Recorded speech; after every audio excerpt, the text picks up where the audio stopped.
నాటుకుపోతుంటే చెంపలు కెంపున నాలై కాంతిని ఇస్తుంటే చూపులు తేనె దారాలై అల్లుకుపోతుంటే రూపము ఏడు భారాలై ముందర నించుంటే ఆసోయగానే నీ చూడగానే ఓరాయిలాగా అయ్యాను నేనే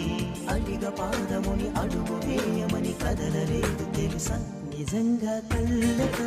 వింతగా మంత్రమేసింది అదేదో